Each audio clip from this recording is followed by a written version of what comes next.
Ánimo, ánimo. Pues vamos a reiniciar la conferencia de la mañana. Hoy miércoles, después de los días santos y días de muertos, vamos a estar de nuevo informando. Se van a pasar los videos de las obras que estamos realizando y vamos también a informar sobre quién es quién en las mentiras, porque es miércoles, y un informe sobre la prevención, atención y erradicación de la violencia contra las mujeres, lo que estamos haciendo. Este es un planteamiento que nos hicieron ustedes y es un compromiso de informar. Entonces vamos a empezar con los videos. La Secretaría de la Defensa Nacional informa los avances en la construcción del Aeropuerto Internacional Felipe Ángeles al 3 de noviembre de 2021.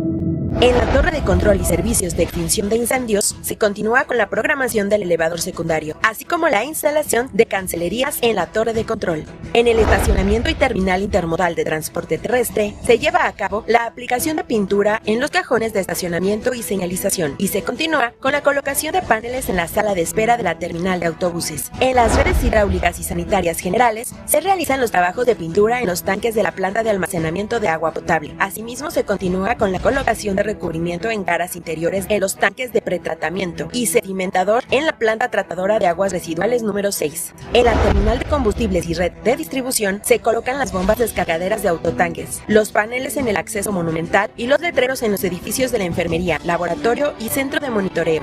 En las redes eléctricas, voz y datos se efectúa el monitoreo en sistema aislado en gas SF6, la instalación del sistema de puesta a tierra de red secundaria, así como la colocación del transformador.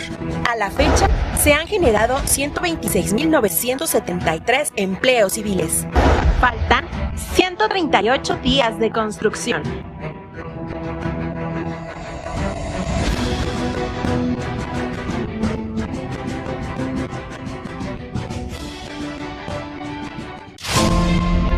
Es 29 de octubre y ya tenemos todo listo. Nos hemos preparado para descargar los módulos de las plantas químicas que ya están llegando. Hoy recibimos de Estados Unidos un módulo de la planta de tratamiento de gases. Ve el reporte esta semana. La planeación en la construcción de la refinería inició con la procura temprana. Es por eso que como resultado ya empiezan a llegar vía marítima y terrestre provenientes de diferentes partes del mundo y del interior de la República los equipos y módulos de las plantas químicas al sitio de la refinería Olmeca en Paraíso, Tabasco. Esta semana arribó al puerto de Dos Bocas la embarcación Challenger, proveniente de Estados Unidos, con los módulos Medichem, que integrarán la planta de gases con la función de remover el azufre del gas.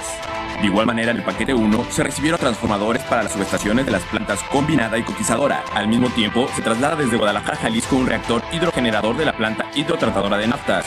En los paquetes 2 y 3 de la compañía Samsung se avanza en la colocación de diversos equipos en las plantas hidrotratadora de diésel, gasóleos, naftas y la planta reformadora. En el paquete 4, a cargo de Techin, se avanza en las cimentaciones superficiales de la base de hornos, tanques y cuartos de operaciones de cogeneración y en la construcción de las fosas de tratamiento de efluentes.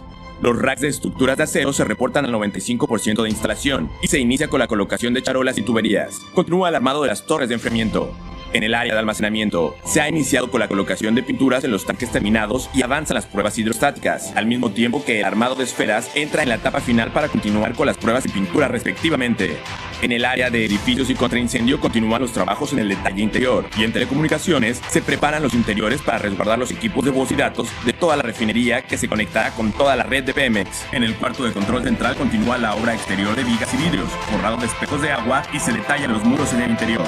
En la construcción del gasoducto avanza la soldadura de piezas y continúa el tendido en los tramos a lo largo de 62 kilómetros de longitud. Al igual que el acueducto, se han colocado en tierra y agua lingadas de vía que llevarán el vital líquido hacia la refinería.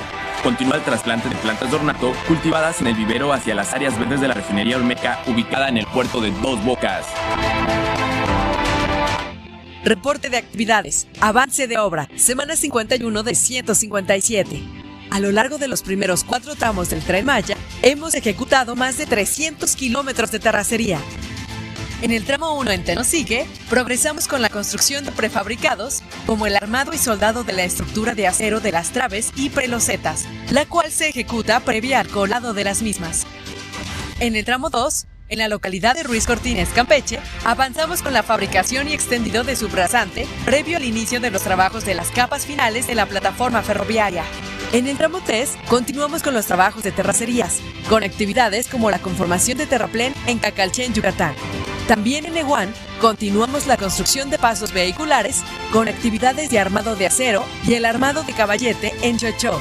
En el tramo 4 avanzamos con la formación de subyacente y subrasante para la carretera Cantunil-Cancún. También en la misma carretera progresamos con el tendido de la segunda carpeta asfáltica, así como la construcción de más de 10 pasos vehiculares que, sin interrumpir el paso de los existentes, permitirá mantener la conexión entre las poblaciones. Al día de hoy, los empleos generados en el sureste por el proyecto del Tren Maya ascienden a más de 90,000. El Tren Maya avanza. Construcción del tren interurbano México-Toluca, reporte semanal. Vía catenaria y obra electromecánica, avance 45.4%. Instalación de postes. Se continúa con el armado del sistema de catenaria utilizando vehículos bivial sobre las vías instaladas. Estos vehículos cuentan con plataformas elevables, grúas y herramienta especializada para la colocación de postes, accesorios y tendido de cables. Instalación de vía y canalizaciones. Se continúa con la colocación y nivelación de vía, así como con el colado de los plintos de concreto. Se tiene un avance desde la terminal Sinacantepec hasta el kilómetro 32 en promedio de las dos vías. Se avanza con las canalizaciones sobre los muros laterales de la vía confinada. Esta actividad se encuentra 2 kilómetros adelante del frente de instalación de vía. Tramo 3, 17 kilómetros. Avance de obra 53.3%. Frente 2, Carretera Federal. En este frente ya se tiene el 50% de las losas de compresión coladas y se continúa avanzando en el habilitado y colocación de acero de refuerzo en el 50% restante. Frente 9, tercer cruce de autopista. Se colocaron las últimas 2 traves prefabricadas de concreto en este frente. Estos montajes se realizaron en horario nocturno para minimizar las afectaciones a los usuarios de la autopista México-Toluca. Arteaga y Salazar. Se continúa con el corte de material y estabilización de taludes para el paso del tren interurbano bajo la nueva vialidad. Hondonada-Zagarpa. Se continúa con la construcción de las 2 columnas principales del viaducto en doble voladizo de 220 metros de longitud total en este frente. Estación Vasco de Quiroga. Continúan los trabajos de cimentación profunda para la estación con la perforación, armado y colado de pilas de concreto. Secretaría de Infraestructura, Comunicaciones y Transportes. La Comisión Nacional del Agua informa los avances del Parque Ecológico Lago de Texcoco. Conservación y mantenimiento del lago Navarcarrillo. Continúa la conformación y renivelación de los bordos en el lago, así como el dragado al interior y exterior de los canales en la zona noroeste. Se lleva a cabo el levantamiento topográfico en los alrededores del lago y culminaron las acciones de desmonte y despalme del área de trabajo. Ciénega de San Juan, fase 2. Se concluyó el colado de las guarniciones de los anillos que conforman el estacionamiento. Asimismo, continúan los trabajos para la instalación de rejillas en andadores vehiculares y peatonales. Se colocó la capa final de gravilla en los andadores de la Ciénega de San Juan. Terracerías, fase 2. Para la construcción de las islas, se realizó la conformación de terraplén en las plataformas. Continúan los trabajos de reubicación de piezas de concreto para la elaboración de laberintos y zonas lúdicas. Asimismo, se llevó a cabo la liberación de las zonas donde se desplantan las plataformas. También se realizó la colocación de geotextil y geomalla en plataformas, islas, jardín central, barreras rompevientos y brechas cortafuegos. En el tren Texcoco Norte se sumaron 2.71 kilómetros más de desasolve. Con estas acciones, el Gobierno de México fortalece la vocación ambiental de la zona en beneficio de los habitantes del Valle de México. Pues vamos con Elizabeth. Presidente, buenos días, compañeros de la prensa.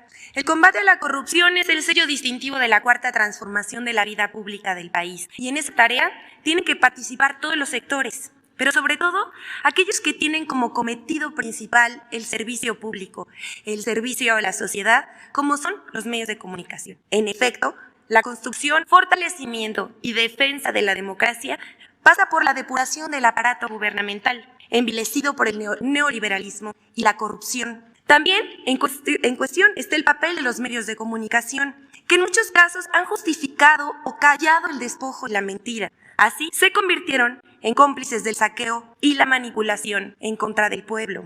Hoy en México ningún medio ni periodista puede llamarse amordazado, ni desde el gobierno de la República se paga por silencios o adulaciones. La prueba más clara de la libertad de expresión, de la libertad de prensa, de la libertad que gozan y ejercen los medios, son los diarios ataques, muchas veces plagados de diatribas en infundios en contra del presidente de la República, sin que haya otra respuesta que el argumento veraz, la exposición de motivos clara sobre los proyectos y la exposición de mentiras en que incurren un día sí y el otro también. Así que va nuestra humilde contribución en este proceso. Iniciamos nuestra sección.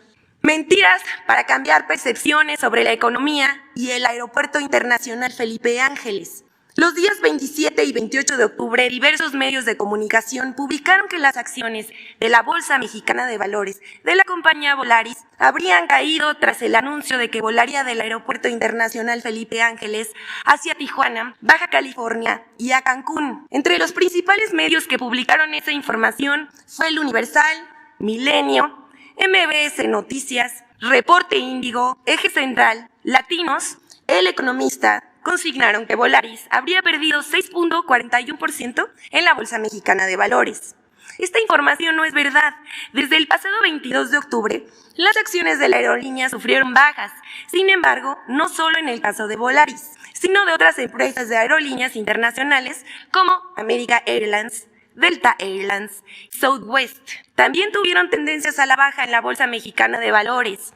Las razones de este decremento son el riesgo por rebrote de la variante Delta Plus del COVID-19. El 29 de octubre, diversos medios de comunicación y periodistas difundieron información falsa de que cayeron las acciones de la aerolínea Volaris tras anunciar que iniciaría operaciones en el Aeropuerto Internacional Felipe Ángeles. Los datos fueron utilizados de manera engañosa por la coincidencia entre el anuncio de Volaris de que operaría en el Aeropuerto Felipe Ángeles y la tendencia de la industria por COVID-19. El director general de Volaris, Enrique Beltranena, desmintió la información y detalló que después de un amplio análisis concluyó que será viable y más barato volar por el Aeropuerto Felipe Ángeles. Pero como siguen enojados con lo del aeropuerto, por eso inventan medios y periodistas. La siguiente, el colmo de las fake news. No es falso, pero no es verdadero. De cómo inventar un índice y darle difusión hasta que se crea que es verdad. Aquí les contaremos cómo una organización de Estados Unidos coloca a México como uno de los países más corruptos y cómo la difusión de esta calificación se usó para atacar al gobierno de Andrés Manuel López Obrador. Fue toda una operación. Hace 2 semanas, la organización World Justice Project, Proyecto Justicia para el Mundo, publicó su índice de Estado de Derecho en México 2020-2021, según el cual nuestro país aparece entre los 5 países más corruptos del mundo, detrás de Uganda, Camerún, Camboya y el Congo. El informe coloca a México en el lugar 135 de 139 países evaluados. En América Latina y el Caribe, México aparece en el último lugar y desde ese momento no pararon en difundir en medios y en redes sociales, repitiendo el dato de la corrupción a la menor provocación, citando a comentaristas, conductores, analistas, académicos, periodistas y opositores. Pero ¿de dónde salió este índice multicitado? ¿Cómo se elaboró y quién lo financió? El índice de Estado de Derecho en México se elabora desde hace 3 años. Casualmente, al mismo tiempo, el López Obrador llegó a la presidencia de la República. En 2018, el World Justice Project evaluó a 133 países y colocó a México en el lugar 92. Un año después, en 2019, la organización evaluó a 126 países y colocó a México en el lugar 99. Y en 2020 pasó al lugar 113 de 139 en el índice general. Primero comentamos el dato más escandaloso. México cayó 9 lugares. Al respecto, los lugares de México han variado porque cada año se incorporan nuevos países al estudio. Para 2020, el World Justice Project incluyó 13 países nuevos. Casi los mismos lugares que México se movió en la lista. Así que ese dato tan celebrado no es digno de ser tomado en cuenta. En segundo lugar, el índice no es un estudio exhaustivo. Es el resultado de la consulta a un pequeño grupo de analistas, empresarios, organizaciones patronales, académicos, organizaciones no gubernamentales, que en casi todos tienen aversión hacia el gobierno del presidente Andrés Manuel López Obrador. Aquí vemos a los colaboradores. Por ejemplo, hay gente de Coparmex, Transparencia Mexicana, el INCO, México Evalúa, la Universidad Anáhuac, la Escuela Libre de Derecho, Cinépolis y Proyecto México Posible, entre otros. Entre los especialistas que ayudaron para la conceptualización y elaboración del índice del Estado de Derecho en México pueden observarse a personajes como Edna Jaime, de México Evalúa, Juan Bardinas, del IMCO y director del periódico Reforma, y Ana Laura Magaloni, del CIDE.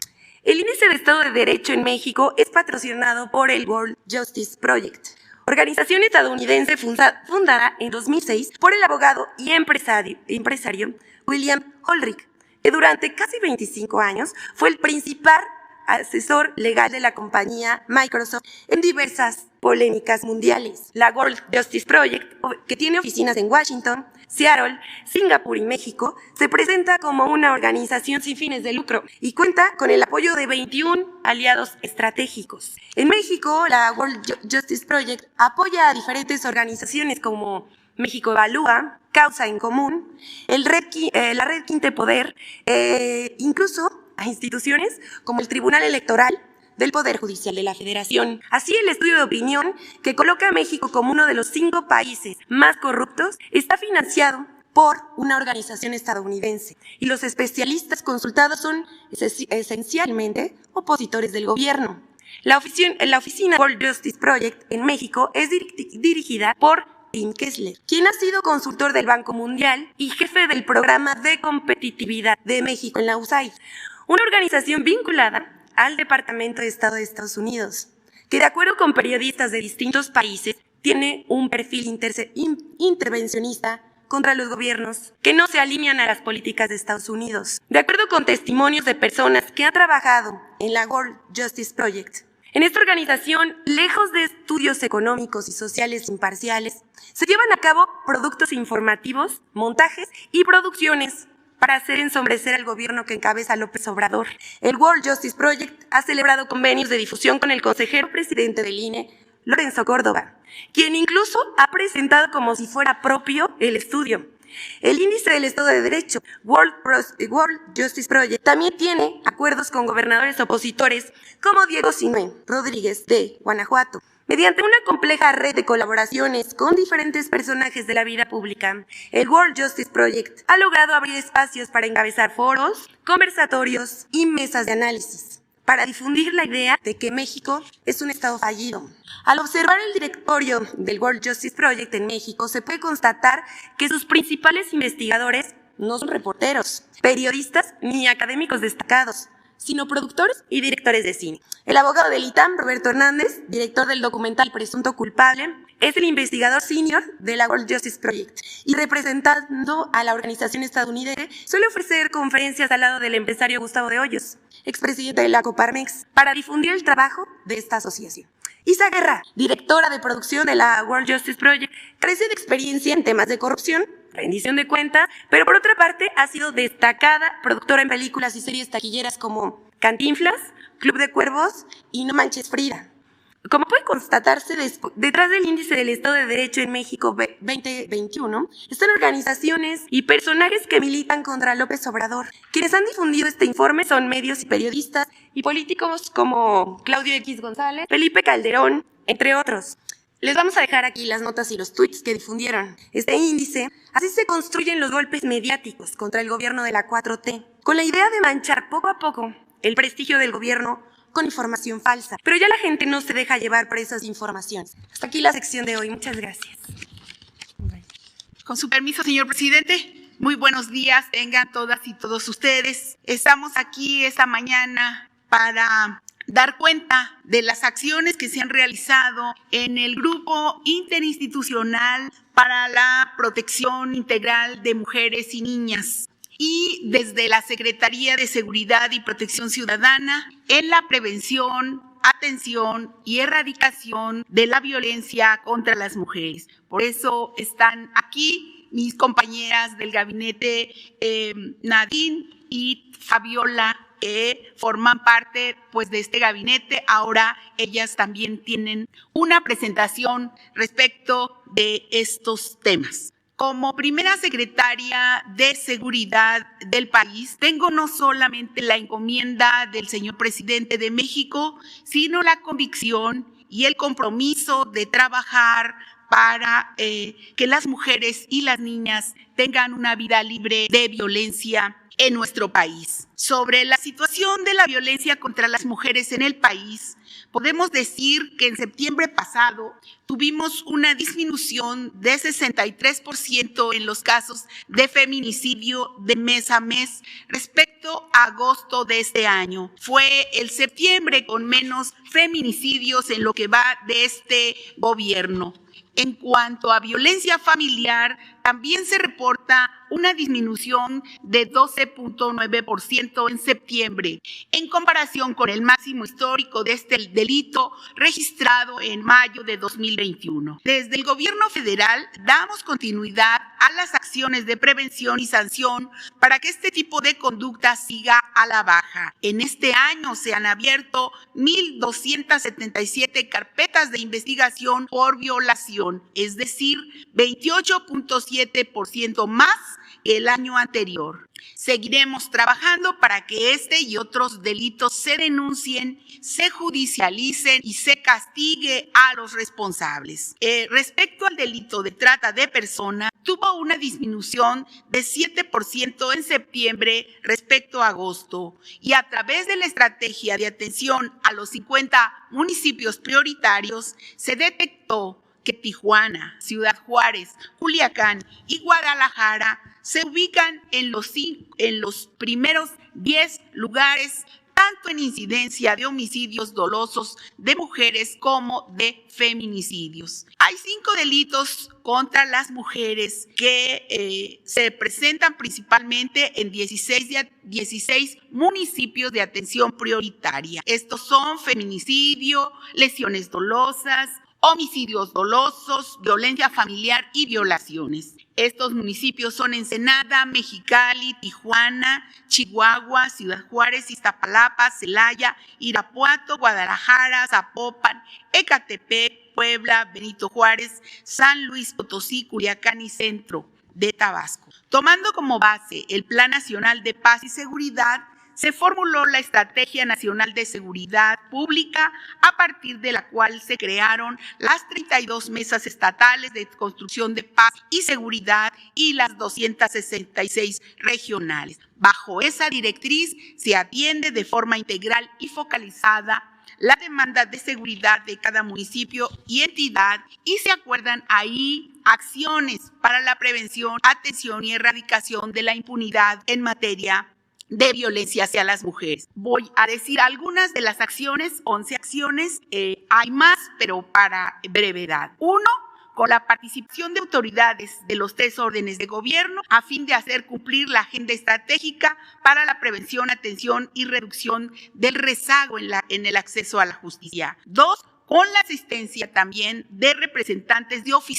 las oficinas para la atención de las mujeres en las mesas de paz, con el propósito de la revisión de las carpetas en donde hay feminicidios. Son las propias abogadas mujeres quienes están yendo a las mesas de paz a revisar las carpetas de manera que las autoridades les demos seguimiento y evitar la impunidad. También se diseñó e implementó una guía técnica de incidencia para atender la violencia contra las mujeres para aplicar en las mesas y posicionar los casos de violencia contra las mujeres para la atención y resolución. En este tema fueron capacitadas 120 secretarias y secretarios técnicos de las mesas del 25 de marzo al 4 de mayo. También se tuvieron reuniones con 728 alcaldes electos, a quienes se expuso la incidencia de violencia contra las mujeres en sus municipios, y se presentan las acciones prioritarias de la Secretaría de Seguridad para atender la problemática,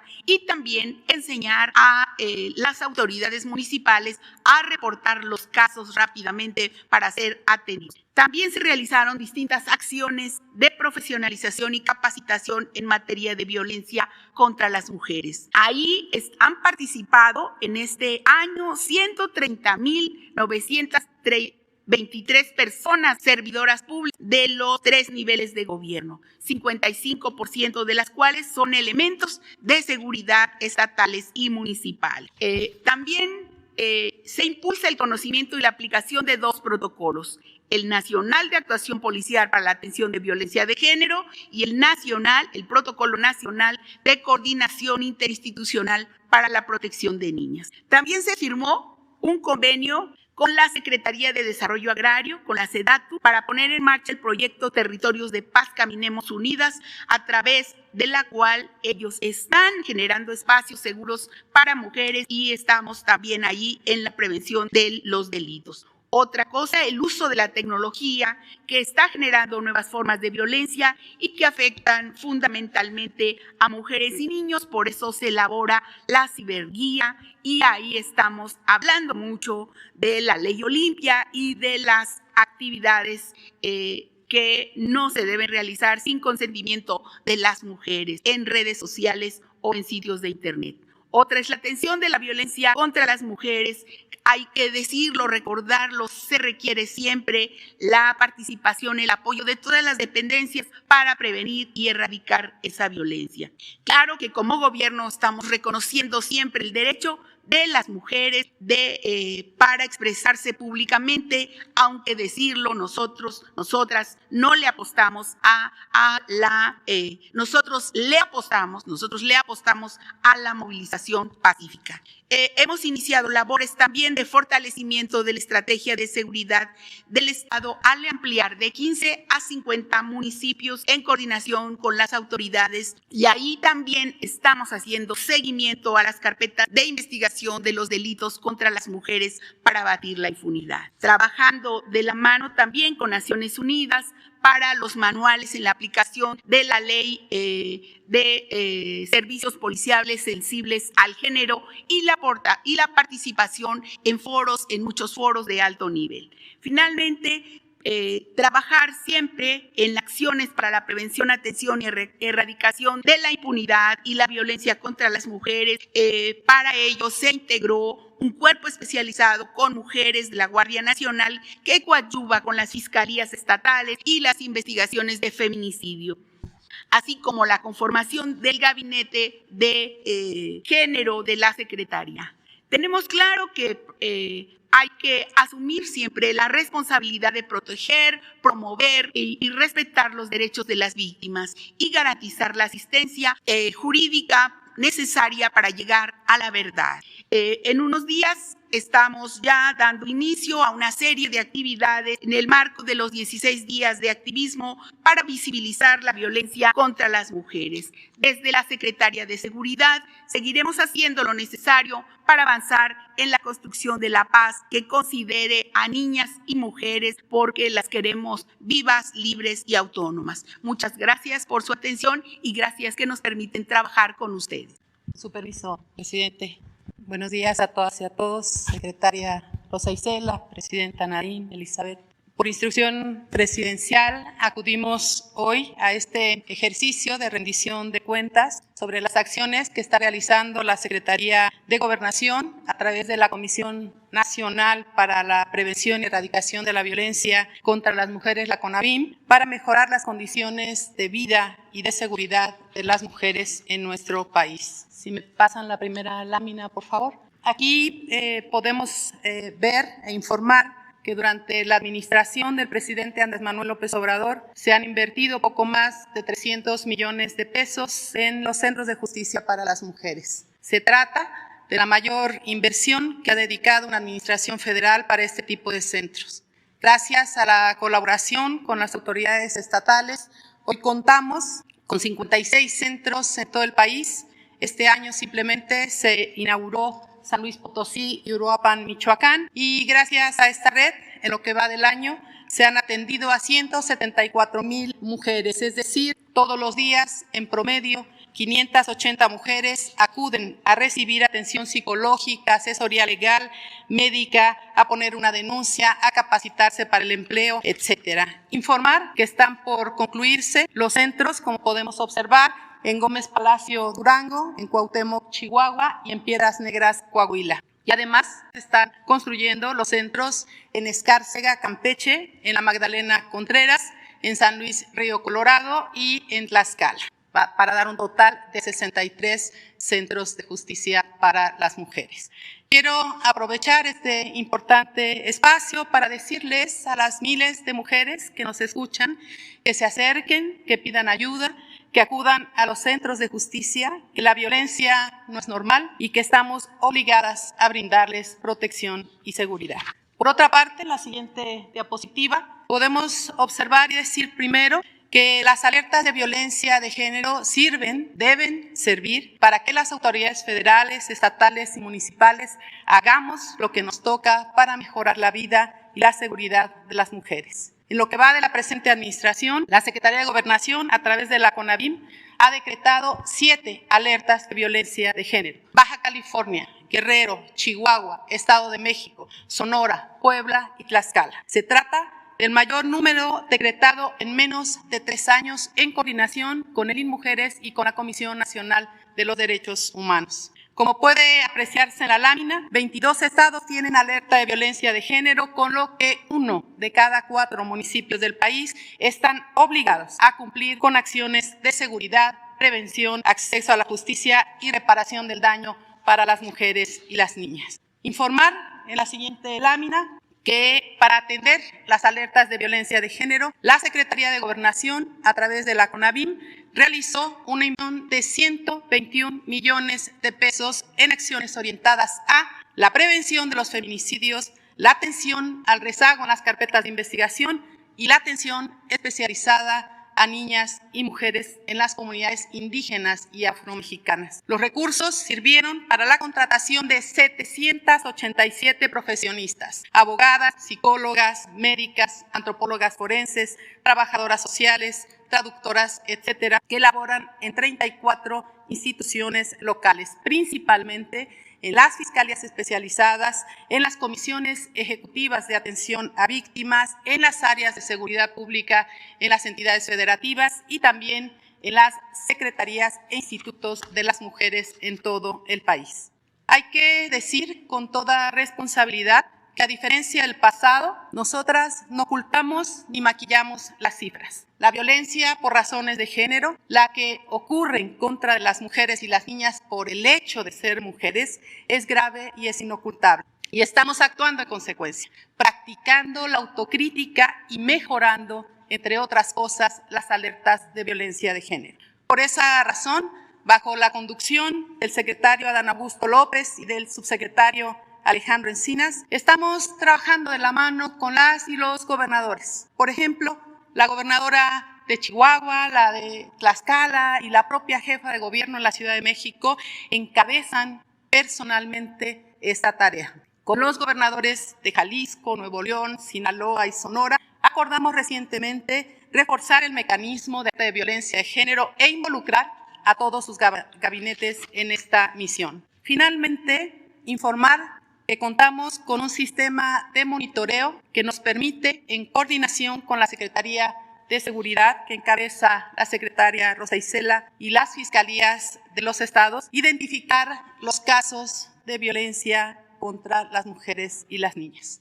En lo que va del año, en la CONAVIM hemos atendido a 594 víctimas y sobrevivientes de violencia, más de la mitad por violencia sexual y física. Hemos atendido 34 casos de feminicidio y 7 de tentativa de feminicidio. Entre los que hemos atendido, nos han conmovido e indignado los feminicidios infantiles. Algunas de las víctimas de entre 1 y 2 años de edad, en 2 casos, por agresión sexual, uno a manos del padre biológico y otro a manos de un tío. Ciertamente hay temas que nos incomodan como sociedad, que no nos atrevemos a denunciar.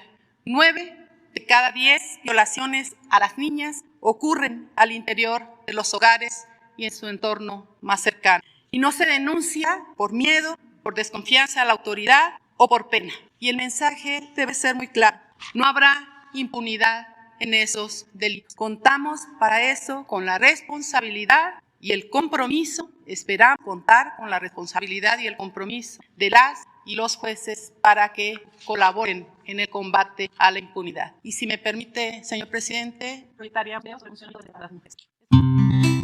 Los centros de justicia para las mujeres son espacios donde las mujeres que viven violencia encuentran servicios especializados para ser atendidas. Actualmente, existen 56 centros de justicia en el país. Todos cuentan con un área de trabajo social, responsable de orientar, acompañar y canalizar de manera adecuada a todas las mujeres que así lo requieran. En el área de psicología, las mujeres, sus hijas e hijos, reciben terapia con la mayor privacidad, empatía y profesionalismo. La violencia tiene un fuerte impacto en la vida de las niñas y los niños. Por ello, mientras las mujeres son atendidas, sus hijas y sus hijos reciben apoyo especializado en un ambiente adaptado a sus urgentes necesidades. Que las mujeres tengan un auténtico acceso a una vida libre de violencia requiere del esfuerzo compartido de diversas dependencias, como salud, educación, fiscalías, juezas y jueces. Los centros de justicia se abocan en todo momento a brindar seguridad y salvaguardar la integridad de las mujeres que viven violencia. Aunque falta mucho por hacer, estamos mejorando la atención de los centros de justicia para las mujeres, con servicios gratuitos y con el esfuerzo coordinado del gobierno federal con los gobiernos estatales en una alianza efectiva en favor de las mujeres. Brindar protección y seguridad a las mujeres es una prioridad del gobierno de la Cuarta Transformación. Conoce más en www.go.mx/Conavim. Gobierno de México. Buenos días, con su permiso, señor presidente. Buenos días a todas y todos. Sabemos que la violencia contra las mujeres es una cuestión cotidiana en la vida de nuestras mujeres y niñas y que su origen está en la desigualdad y la discriminación. Y hoy más que nunca, todos los sectores de la sociedad estamos trabajando para garantizar igualdad de género en todos los espacios públicos y privados. Y sabemos, y lo hemos dicho las tres, lo decimos todos, no es suficiente, pero estamos trabajando y estamos trabajando cotidianamente para erradicar la violencia contra las mujeres. Y es muy importante entender que la violencia contra las mujeres no es un problema exclusivo de las mujeres y que la violencia contra las mujeres no solo limita el potencial de la mitad de la población, sino que afecta el desarrollo del país en su conjunto. Por eso es tan importante que todas y todos nos involucremos en prevenirla. Y para eso necesitamos cambiar los patrones socioculturales que promueven estas desigualdades. También tenemos que reconocer, la siguiente por favor, que la Cuarta Transformación ha sumado a las mujeres como nunca antes al proceso de transformación nacional. Y lo hacemos siempre poniendo en el centro a las mujeres que están en situación de mayor vulnerabilidad, es decir, a las mujeres pobres, a las mujeres indígenas, afromexicanas, rurales, y que por eso son las principales beneficiarias de los programas prioritarios y estratégicos que tienen como objetivo brindar oportunidades y garantizar el acceso a derechos de las mujeres y las niñas, accesos a mejor alimentación, a trabajo, a educación, y todos estos factores son factores protectores de la violencia. 58% de las beneficiarias de los programas prioritarios y estratégicos son mujeres y niñas. 55 millones. La siguiente, representan, por ejemplo, el 57% de jóvenes construyendo el futuro y 68% de las más de 15 millones de becas Benito Juárez son para las niñas. Por otro lado, para construir la igualdad y avanzar más rápido, con medidas más contundentes y escuchando las necesidades de las mujeres, estamos creando los cimientos de un sistema nacional de cuidados que libere el tiempo de las mujeres para que puedan tener acceso a trabajos remunerados mientras sus seres queridos están cuidados, tienen servicios que les ayuden a mantener su autonomía y estar con integridad. Porque las mujeres quieren ver y además son un factor de protección para ella, para que puedan vivir vidas libres de violencia. También estamos trabajando en su empoderamiento económico. Es muy importante identificar las formas específicas de violencia contra las mujeres para erradicarla, pero también es una forma esencial de reconocer que estamos transformando la vida de las personas. Solo si las mujeres tienen acceso a sus derechos humanos, será posible que tengan una vida digna, no solo las mujeres, como ya lo dije, pero todo el pueblo.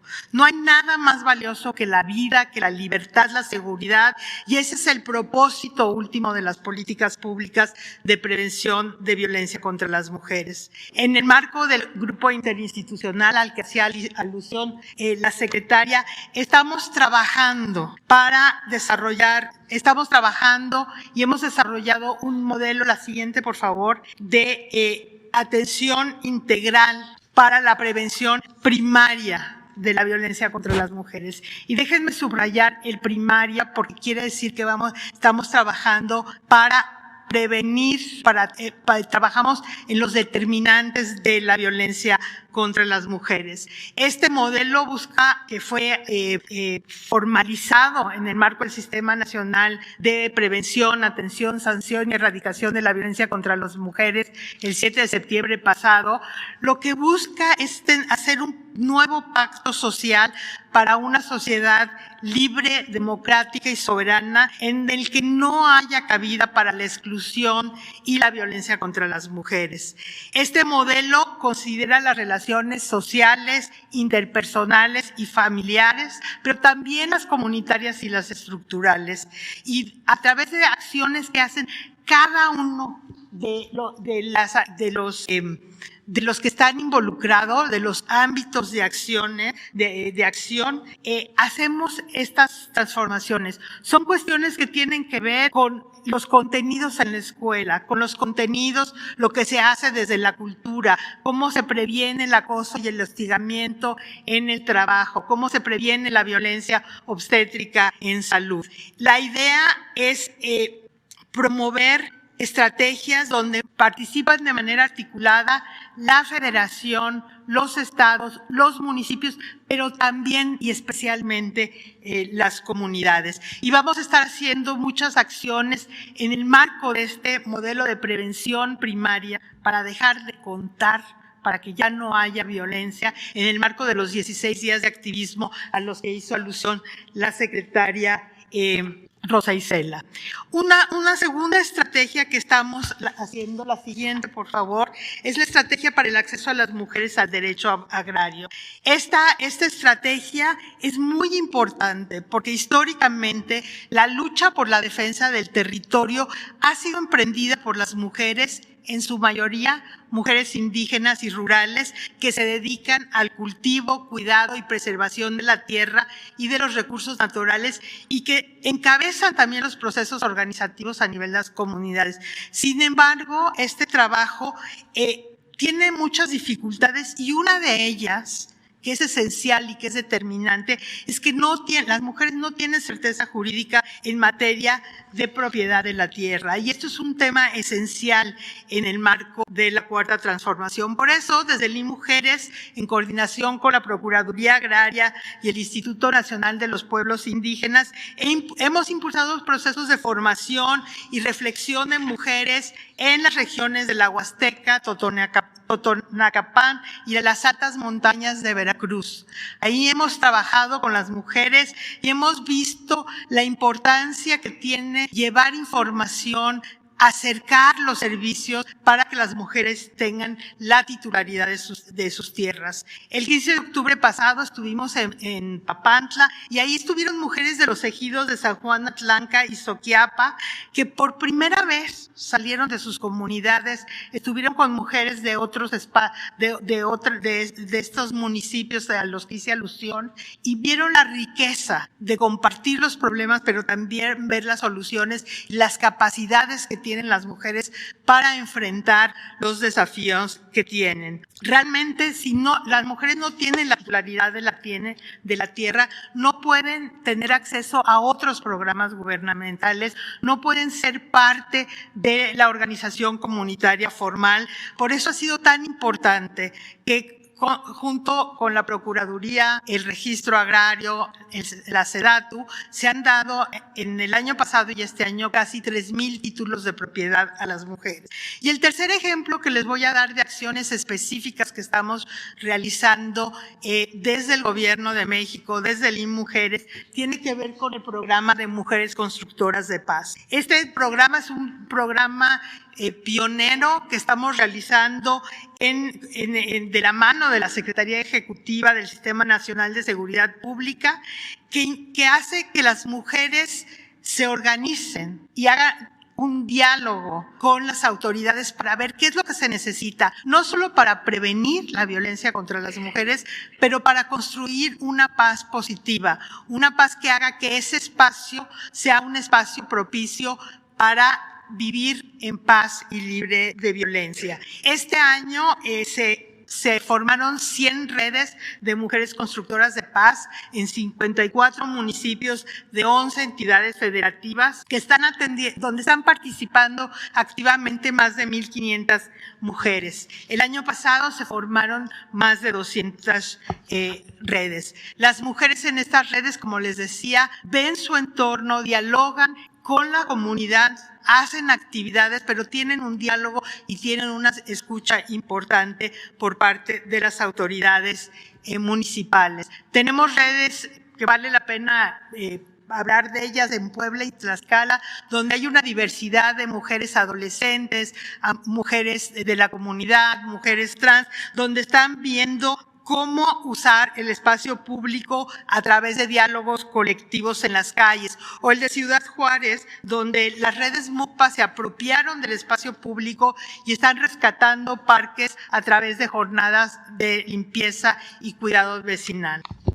Quiero terminar esta exposición diciendo que en el Instituto Nacional de las Mujeres tenemos la obligación, y hemos sido encomendadas por el presidente, de atender, de impulsar políticas públicas, de prevenir la violencia contra las mujeres, pero lo hacemos también con la profunda convicción que eso es lo que va a transformar nuestros países. Trabajamos todos los días con y para las mujeres que se han visto vulneradas en sus derechos.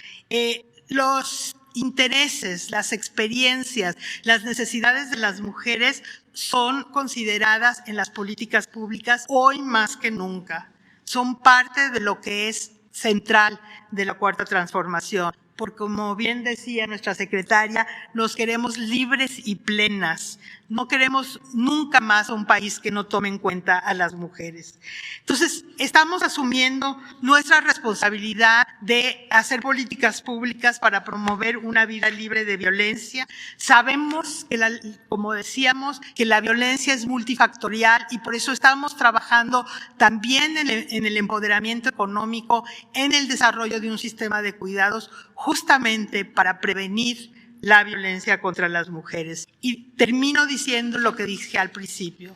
La violencia contra las mujeres es un problema de todas y todos. Por eso todas y todas tenemos que hacer acciones individuales, colectivas, sociales, para que todas podamos vivir vidas libres de violencia. Muchísimas gracias. Luego tú.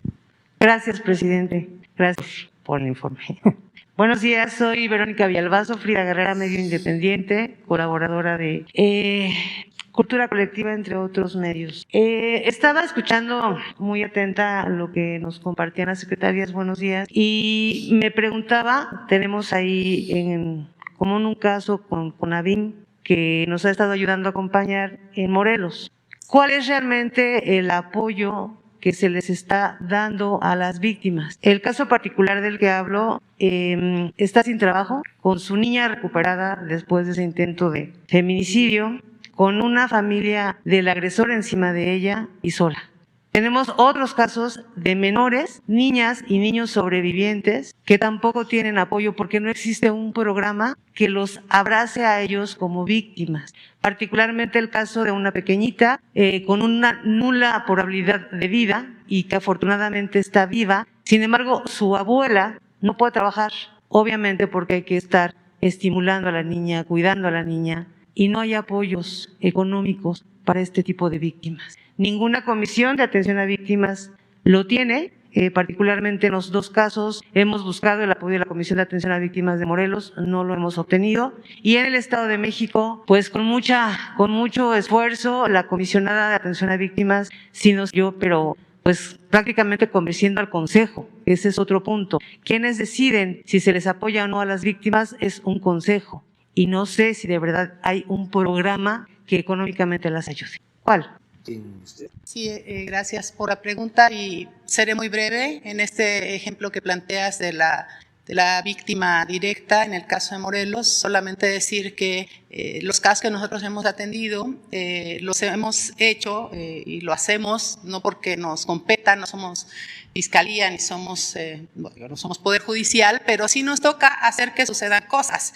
Y entonces este monitoreo al que hacía referencia, que nos ha llevado a la identificación de cerca de 1,000 casos que hemos atendido en este año, nos ha permitido primero tener una comunicación permanente e inmediata con las fiscalías y las fiscalías especializadas, permanente e inmediata con las comisiones ejecutivas de atención a víctimas y con el acompañamiento directo de las instancias de las mujeres. Ese es el papel que hemos hecho para garantizar que sucedan cosas y que estos delitos no queden en la impunidad, dar acompañamiento a las víctimas y a las víctimas indirectas. Y por otro lado, señalar que esta es la primera vez en la historia de nuestro país en donde se identifica a las víctimas indirectas, a niñas, niños y adolescentes en orfandad por feminicidio, y se estableció ya un protocolo que coordinó el Sistema Nacional DIF, el Instituto Nacional de las Mujeres y nosotras, en donde hemos podido lograr que las fiscalías especializadas registren en el caso en el que se den, digamos, en el que existan estas víctimas indirectas, se han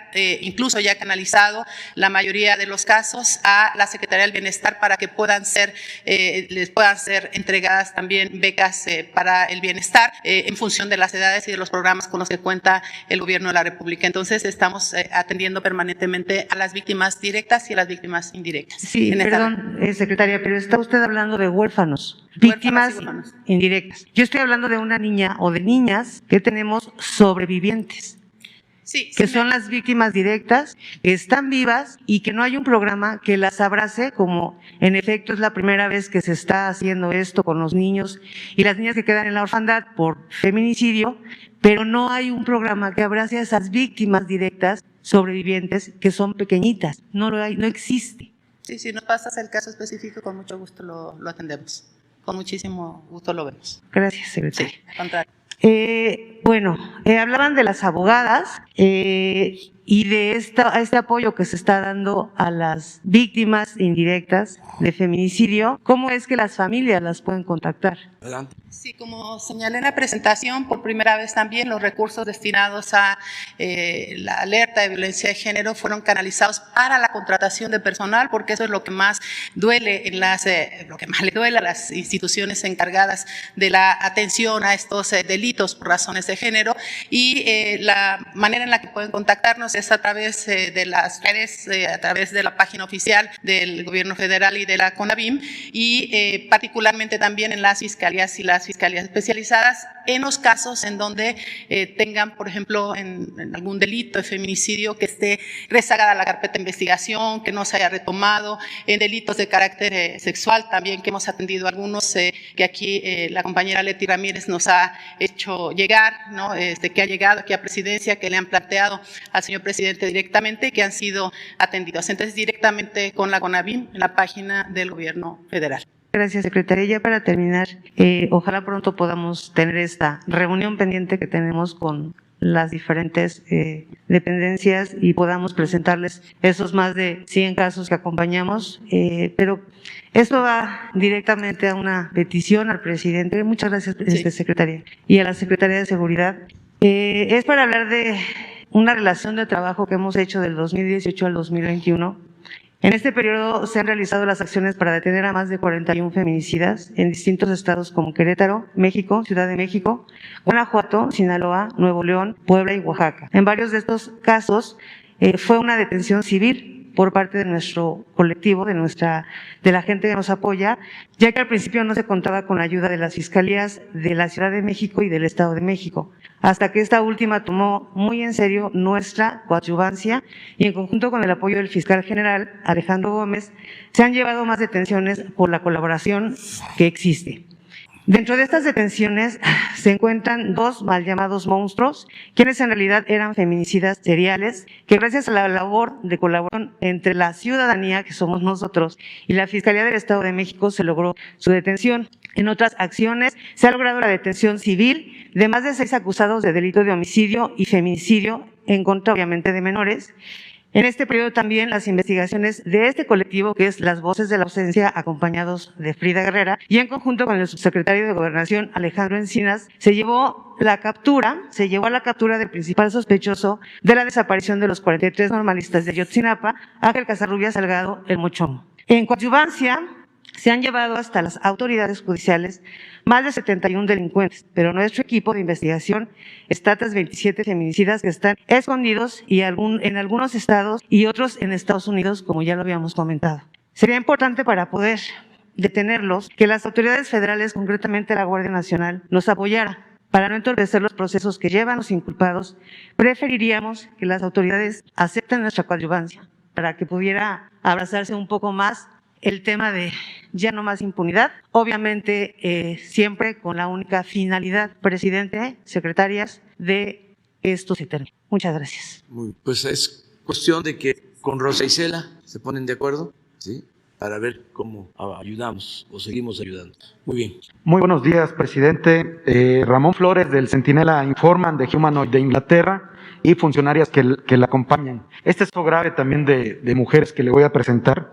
Presidente, hace 1 año y medio le dimos a conocer aquí el caso de Claudia Sánchez Mayorga, que la antigua Procuraduría General de la República la metió a la cárcel desde el 2013 en el reclusorio de hombres en Nayarit, embarazada. Le quitaron la matriz, le quitaron a su hija y no tiene sentencia a la fecha, es una presunta responsable.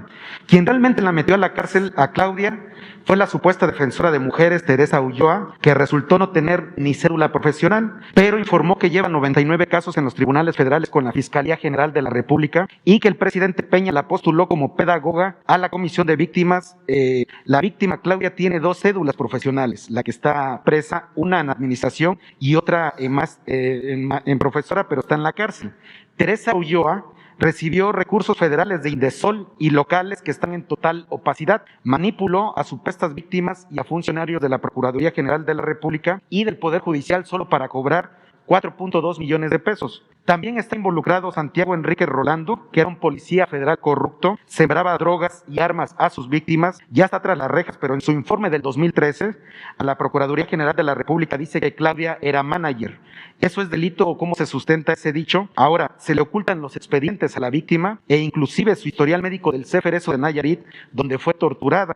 En un momento más les voy a entregar los documentos, presidente, que acreditan la investigación. Presidente, la pregunta es, ¿estaría de acuerdo que Asuntos Internos de la Fiscalía General de la República investiga a los ministerios públicos y si el subsecretario Alejandro Encinas le puede dar una audiencia a quien la víctima determine? Y con los datos que le estoy entregando, se puede investigar a través de la UIF a la Secretaría de la Función Pública y la Fiscalía General de la República a Teresa Ulloa. ¿Y podría usted apoyar a la víctima para que le entreguen su expediente, para que tenga una debida defensa? Sí, entréganos la información y le vamos a pedir a Alejandro Encinas que hable con los familiares, con los representantes de quien está detenida y que se revise su caso y si hay violación de derechos humanos se castigue a quienes violaron los derechos humanos y se le ayude a ella, se le apoye, que cuente con nuestro respaldo.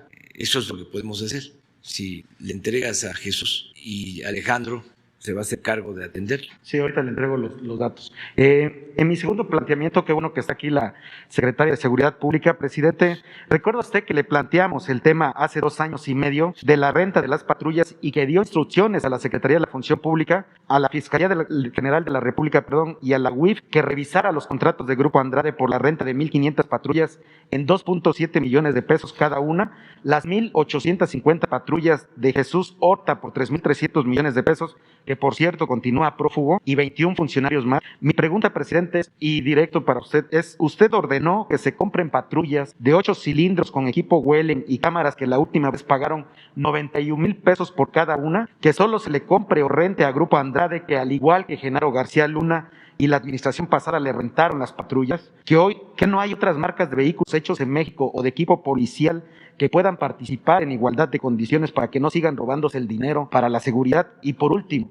¿podría la Secretaría de la Función Pública, la Fiscalía General de la República, y la UIF informar aquí cómo van las investigaciones en contra del Grupo Andrade? Sí, bueno, nada más que yo no conozco a estas personas, ni ordeno que se compren patrullas con determinadas características, porque eso corresponde pues a los responsables, en este caso la Secretaría de Seguridad. Aquí Rosicela nos puede explicar sobre esto y decir que no se permite la corrupción. Porque aquí tengo el contrato, si quieres se lo entrego directamente a la secretaria. Sí, ahora mismo, pero sería bueno que lo explicara. De las observaciones o las cuestiones que tuvieron que ver, las investigaciones que tuvieron que ver con la parte anterior, está en manos de la Función Pública o de la Fiscalía General de la República. Eso sigue su curso. No corresponde a la Secretaría esa parte. Digamos, tampoco corresponde a la cuestión de la Ciudad de México. Quiero ser muy clara al respecto.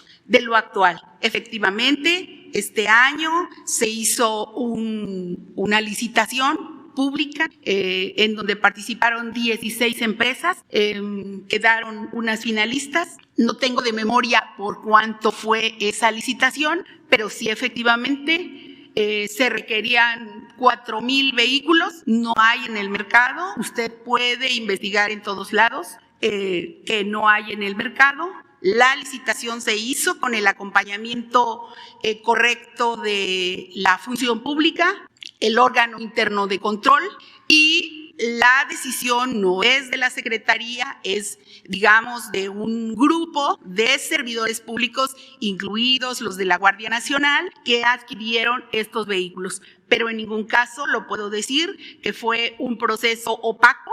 Fue un proceso abierto, público, transparente, por lo que se refiere a la última licitación. También decir que pues no hubo 4,000 vehículos que se buscaba comprar para este año, solamente hubo 1,000. No hay en el mercado camionetas, camiones, etcétera, quizá en el 2022. Hay otra empresa que dijo, aparte de la que resultó favorecida, que entregaba las patrullas que eran las que se tenían en el mes de julio, si no mal recuerdo. Sí, así es. Entonces tomamos la decisión de no esperar 8 meses, sino de adquirir las que estaban a más bajo precio, que estaban en el mercado y que las entregaban este mismo año, porque la otra pues era quedarnos sin las patrullas hasta el mes de julio, hasta el año que entra. Entonces sí, esa es nuestra responsabilidad, hacer procedimientos claros, transparentes y con el acompañamiento y la vigilancia de la Función Pública todo el tiempo. Entonces, pero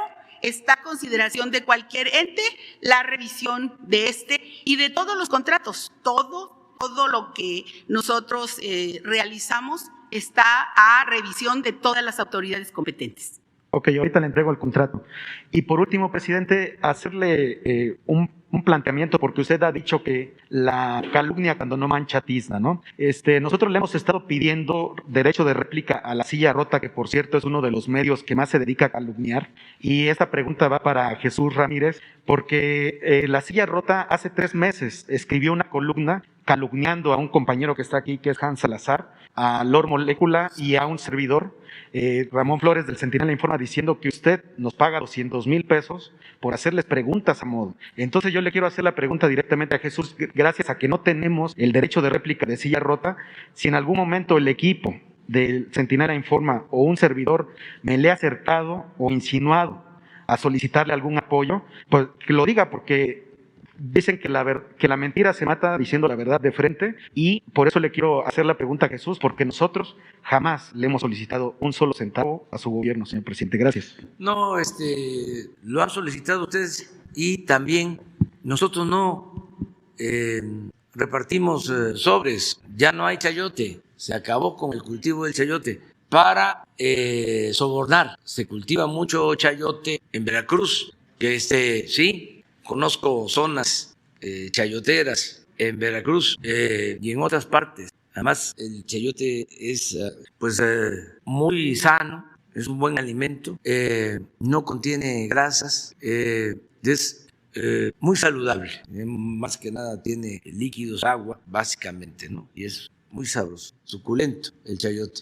Pero el que se le daba a los periodistas ya no se entrega. Entonces es una calumnia. ¿Qué es lo que pasa? Se está llevando a cabo una transformación en México y se está acabando con la corrupción, se está desterrando la corrupción. Por eso es una vil calumnia lo del periódico Reforma. No hay que molestarse, hay que entender el fenómeno. Había una banda de malhechores que dominaban en México, tenían tomado el gobierno y eran influyentes, pseudo intelectuales, dueños de medios de información, periodistas, una pandilla de rufianes. Entonces, como ya no hay chayote, pero no se permite, eso es lo que más les molesta, el atraco, porque no tenían límite, se dedicaban a robar, a saquear. Estoy hablando de los de arriba, de los que yo llamo delincuentes de cuello blanco. Entonces, ahora están muy molestos.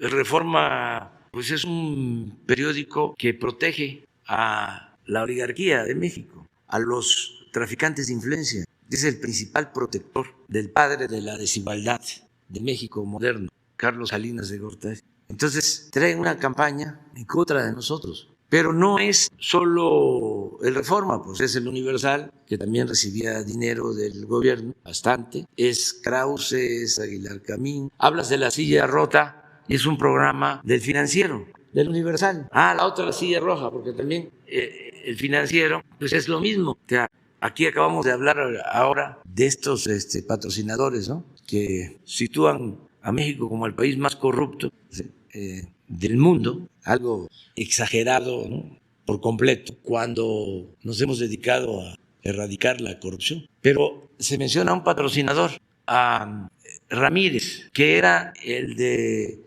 los grupos empresariales, se llama Hombres de Negocios, ¿no?, Consejo Mexicano de Negocios, es ese, ¿no? Sí, él tiene créditos en Nacional Financiera, o sea, toda la promoción económica financiera para sus cines pues fue apuntalada por el gobierno con estos créditos. Hablábamos del Financiero, 100 millones de dólares de crédito, y así, todos. Ese es su enojo. Entonces ustedes pues no tienen nada de qué preocuparse.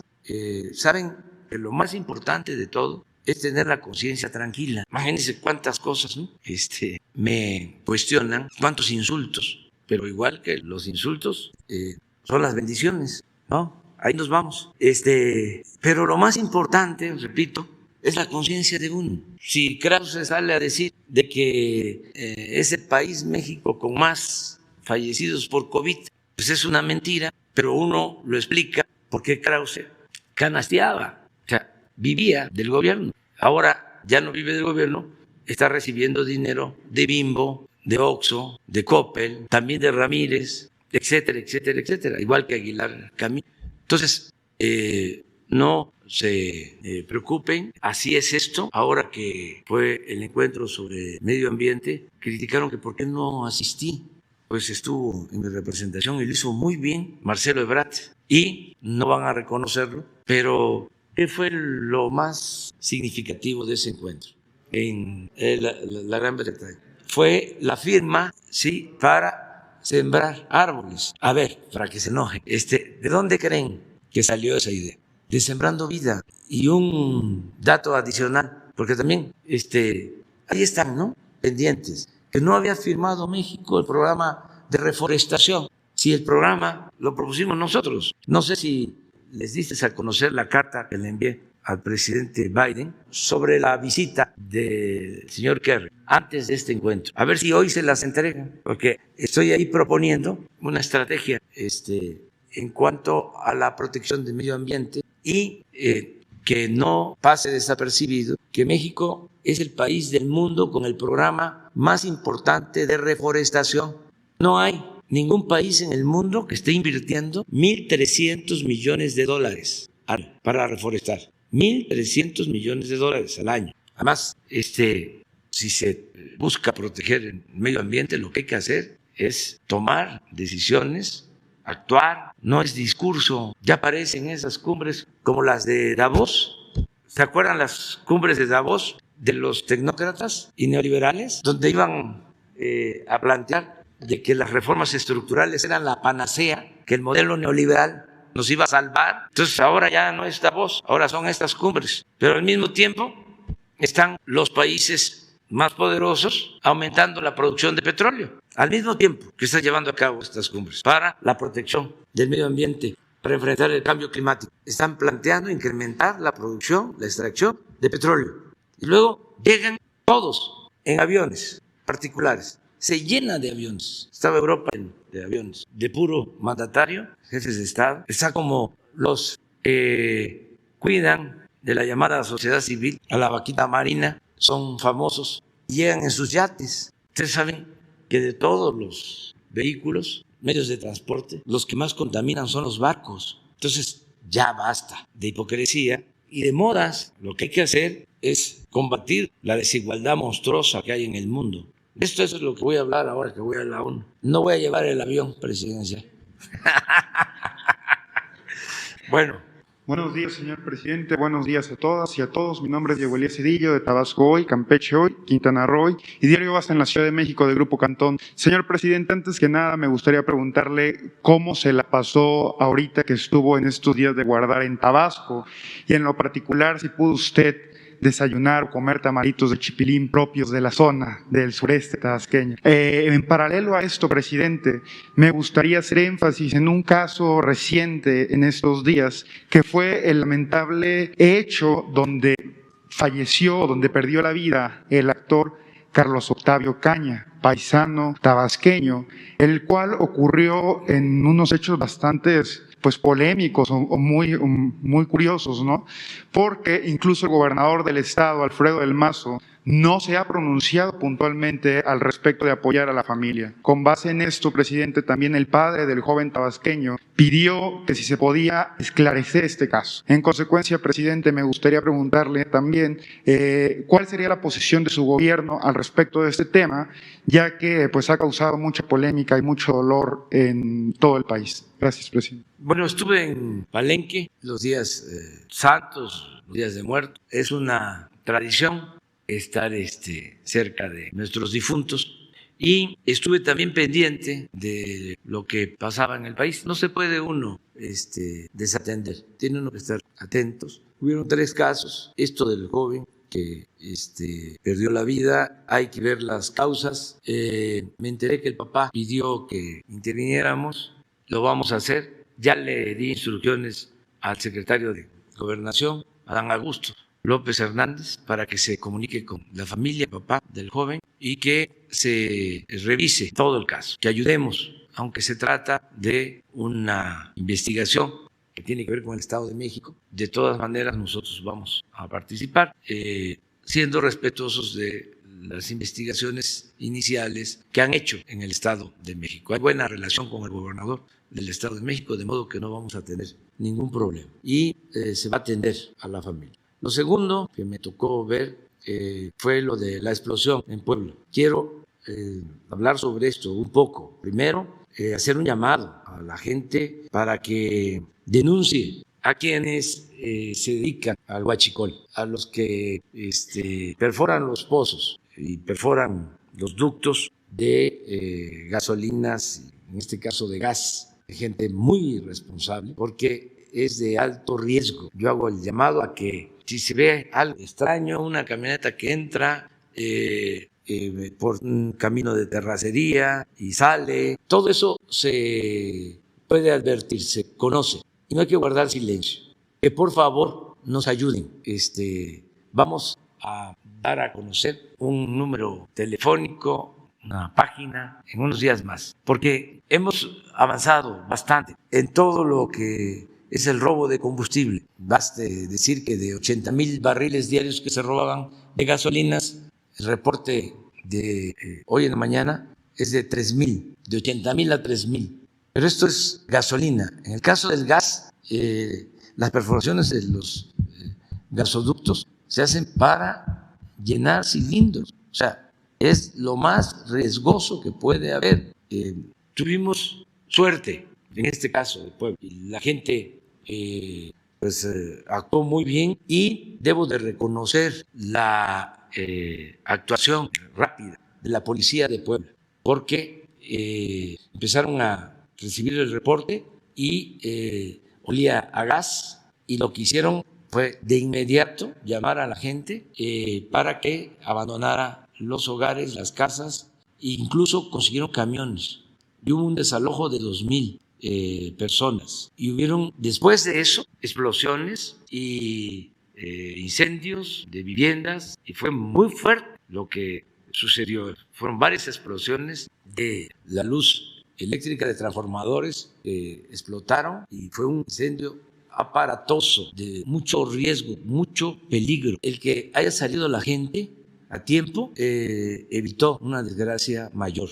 Entonces, reconocer a los policías de Puebla por lo que hicieron. Ya luego, pues intervino el ejército y todas las corporaciones y se ayudó y Pemex controló el incendio. Llevó tiempo incluso controlar porque era un gasoducto en plena ciudad, es decir, en una de las zonas más pobladas. Es por eso muy grave esta situación. Ojalá y que la gente no guarde silencio y decirle a los que se dedican a estas actividades ilícitas que cometen un delito muy grave que atenta contra la seguridad de las personas, contra la vida de las personas, y que también, porque a lo mejor no lo saben, eso no lo quitó la Suprema Corte, el robo de hidrocarburos es delito grave. Entonces, al que se detiene no alcanza el derecho a una fianza.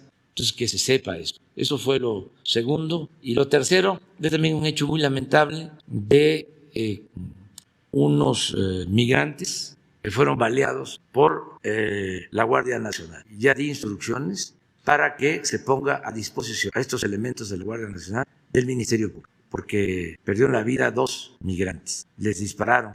Sí, no se detuvieron, pero no hicieron más que salir rápido, sin detenerse, de frente a donde estaba patrulla de la policía, de la Guardia Nacional. No dispararon, no agredieron y los de la Guardia dispararon. Y eso no se debe hacer. Hay otras formas de detener a quienes están violando las leyes. Esto se llevó a cabo en un camino rural en Tipijapa, Chiapas. Chiapas. Pudieron haberlos detenido más adelante, cerrándoles el paso, sin tirar. Entonces, son cosas que se están viendo y pues vamos a seguir pendientes. Ya estamos en actividad plena. Regresamos ayer. Todavía me dio tiempo de ver el béisbol, no me gustó mucho el resultado, pero bueno, en abono, pasó ayer en el béisbol, me dio mucho gusto por Soler, cubano, que sí tiene poder, sí va a ganar. ¿Pudo terminar su discurso sentado en Palenque, Sí, presidente? sí, ya tengo los borradores, son 3 discursos, bueno, avancé en 2, el de la ONU y el del 20 de noviembre, el aniversario de la Revolución Mexicana. Me falta el del día 1 de diciembre, que va a ser aquí en el Zócalo de la Ciudad de México. Están invitados todos. El día 1 de diciembre cumplimos 3 años en el gobierno y vamos a informar. También aprovecho, porque creo que lo puedo hacer, no lo van a prohibir, pero hay que participar en la revocación del mandato. Todo el pueblo, ¿sí puedo decirlo? Sí, ¿no puedo? Que todos participemos en la revocación del mandato. ¿Es sí o no? ¿Sí o no? Sí, que continúe el presidente. No, que renuncie y que todos participemos. Porque los conservadores son demócratas cuando les conviene.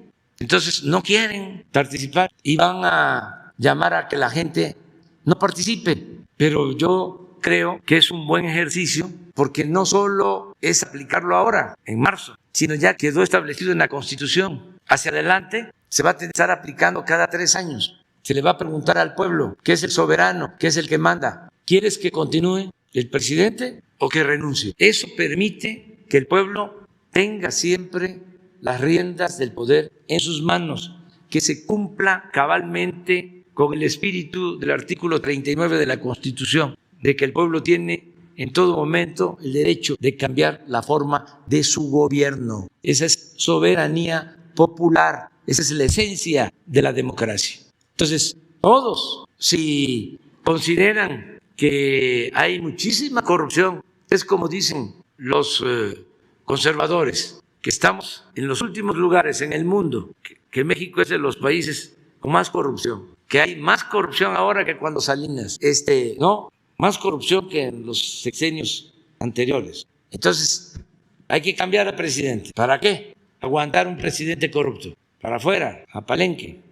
Presidente, y ya por último punto, aprovechando también que presentaron el tema de la agenda de género y del combate en los crímenes de género en particular, valga la redundancia, con base en el nombramiento que usted hizo de la primera secretaria de Seguridad Pública en el país, me gustaría preguntar, presidente, ¿cuál es la estrategia que tiene la Secretaría de Seguridad para tener todo un equipo en tema de equidad de género? Porque se ha dado y se ha comprobado que ya no es un tema solo de hombres el que se pueda atender los problemas de inseguridad en el país, sino que tiene que haber paridad en este punto. Entonces, presidente, me gustaría hacer énfasis en este tema, cuál es la estrategia que maneja la Secretaría y a su vez aprovechar la presencia de la Secretaria para exponer una denuncia ciudadana que me estuvieron haciendo en varias ocasiones con respecto al titular de Protección Federal, Manuel Espino, en atención a que varios cadetes han salido del colegio o de la academia donde se forman y no han tenido oportunidad de tener empleo una vez que egresan de esta institución. Entonces, presentar estos dos temas, presidente. Muchas gracias. Bueno, la primera cuestión sí tiene que ver con el equipo de trabajo, que por fortuna en México hay paridad en el gabinete de seguridad. Pocos países tienen esa posibilidad de que en las principales carteras del gabinete del gobierno de México somos mujeres las que estamos al frente de los asuntos. Educación, economía, la cuestión del medio ambiente, seguridad, energía, en fin, somos muchas compañeras las que estamos al frente. Se me irán algunas, pero también trabajo, por supuesto. Esa es una parte importante porque la mirada es una mirada de mujeres hacia los problemas de las mujeres en general y para la inclusión precisamente de las mujeres, de sus problemáticas y también atender escuchar cuáles son las principales ideas que tienen para mejorar México. Esa parte que es fundamental. La segunda es que hay un programa de trabajo en todos los lugares que incluye a las mujeres. En todas las instituciones hay una inclusión hacia los programas, aquí lo vimos, hacia los programas sociales que en su mayoría adoptan a las mujeres, digamos, en cuanto a la inclusión. La tercera cuestión, evidentemente que tiene que ver ya con los resultados específicos a 3 años. Nosotros sí podemos ir viendo la cuestión de la transversalidad de todas las dependencias que incluyen en sus programas mujeres. La otra, sí, efectivamente, ya son los programas específicos de cada una de las mujeres. En el caso nuestro, sí tenemos que incluir la parte de la protección a las mujeres y para eso hay un gabinete, digamos, un gabinete que atiende todos los días las denuncias en las diferentes mesas de trabajo de los gabinetes de seguridad estatales y regionales. Son 266 y ahí se incluyen fundamentalmente todos los temas de violencia hacia las mujeres. Entonces, hay equipo, hay programa y también hay resultados. Decir finalmente respecto del otro tema que usted señala, que efectivamente hay un grupo de cadetes que salieron y que no han sido contratados. Nosotros esperamos que esta semana ya quede totalmente resuelto ese tema en Protección Federal, precisamente porque demoró un poco la situación de la contratación y ya hemos tomado cartas en el asunto personalmente y se resolvió el problema de la autorización de las plazas en Hacienda. Digamos, esperamos que esta semana sean llamados aquellos cadetes que requieran este trabajo. Por supuesto que es una orden atender y además muchas dependencias están requiriendo los servicios de Protección Federal para la vigilancia y cuidado. Eso sería. Mañana tenemos mañana exposición de... bueno, entonces una más. Sí. He tenido contacto con su esposa. Hoy me escribió un mensaje para usted. Freddy López Aveda lo creía en usted, presidente, y lo mataron. Aquí tengo publicado. Yo me escribí con él por Facebook en los días más recientes y él estaba muy preocupado. Él combatía también la corrupción como usted y señalaba nombres a personajes de San Cristóbal de las Casas, presidente. Aquí está el mensaje de una mujer y lo mataron en la oscuridad y por la espalda, al lado de sus criaturas que hoy están desvalidas. Gabriela, su esposa, teme por su vida, por la de sus hijas. No basta con una patrulla, no basta con un mecanismo que no son los tiempos del mecanismo, no son los tiempos periodista, presidente. Por favor, es el mensaje que ella le da con mucho dolor y con mucha angustia. Presidente, quiero decirle que mi esposo creía en usted, lo apreciaba mucho. No se perdía una mañanera y mi día a día era pasarle su café para que estuviera con usted hasta el final y comenzar su día. A mi esposo lo mataron de la manera más cobarde, en la oscuridad y por la espalda.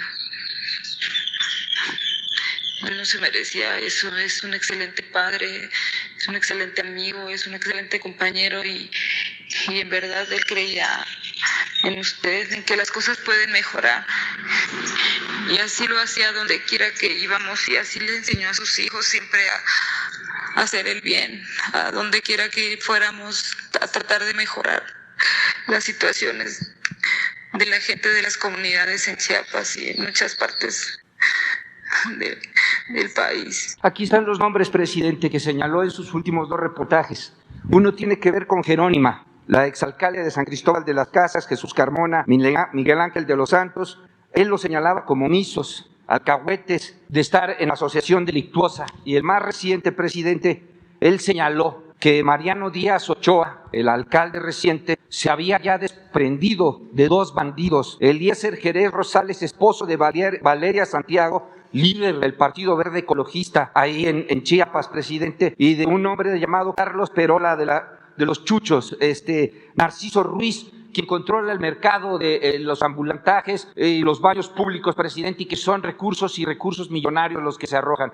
¿Quién lo mató, presidente? Lo mató la corrupción. Yo también temo por mi vida, presidente. Hemos estado buscando audiencia con Claudia Sheinbaum porque tengo 2 casos de carpetas de investigación donde están coludidos todos los ministerios públicos y un fiscal en particular, presidente. Y quisiera yo tener esa audiencia para presentarles a mujeres que viven solas, que son mujeres víctimas y que están siendo revictimizadas, presidente. Que en paz descanse mi compañero y también otro compañero fotógrafo de Guerrero que ayer encerraron la costa. La costera Miguel Alemán, presidente, nos están matando. Nos están matando, presidente, somos una suerte de trapecistas sin red. El mecanismo, Alejandro Encinas acaba de anunciar que están en pláticas con el Congreso de la Unión para darle mayor fuerza, mayor potencia. Yo también le sugería a usted, presidente, al inicio de su gobierno en esta mañanera, le pedí que por favor, si hay subastas, hay compañeros que ya no están con nosotros físicamente, sus padres, sus mamás, sus hijos, ¿por qué de estas subastas no les dan dinero? El 93% de los casos están impunes, presidente.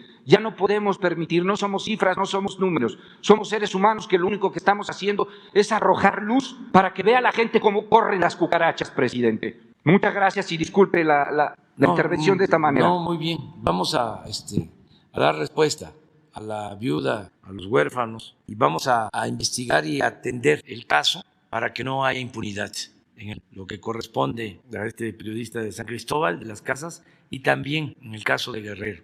Y en todos los casos vamos a que Rosa Isela nos dé un informe de esto lo más pronto posible. Y todo nuestro apoyo, nuestro cariño a los familiares de los periodistas que pierden la vida. Es una situación muy lamentable porque el periodismo en los pueblos, en los estados, en los municipios es muy riesgoso, desgraciadamente. Aquí, como se decía antes, las banquetas son más anchas, allá son muy angostas, allá se topan. El que denuncia se puede encontrar con la persona señalada en ese mismo día. Entonces, sí hay muchos riesgos y vamos nosotros a seguir ayudando, apoyando, protegiendo. Es parte de la descomposición que tenemos que ir enfrentando y yo espero que esto vaya mejorando porque ya no hay tolerancia ni para la corrupción, no hay tolerancia para la corrupción. Son mal vistos los corruptos, están siendo estigmatizados los corruptos. Ya no es como antes de que se les aplaudía a los corruptos y que el gobierno era parte de la corrupción, sobre todo el gobierno federal. Ya eso ya no existe y no hay impunidad en general para nadie. En estos casos, si se investiga y se da con los responsables, se castiga, sea quien sea. No hay protección para nadie. No somos nosotros cómplices de corrupción ni menos de crímenes. Entonces, sí vamos a seguir actuando hasta ir purificando la vida pública del país, cada vez más, cada vez más. Muy bien, vamos a dejar ya para mañana. ¿Mande? Sí, pero en esta semana, no ahora, no. ¿Les parece mañana que continuemos? Mañana continuamos. Nada más tenemos una exposición de cómo se distribuyen los fondos federales a las entidades, a los estados y a los municipios, y luego preguntas y respuestas. Apúntense. 2, ustedes 2, 3, tú y 4.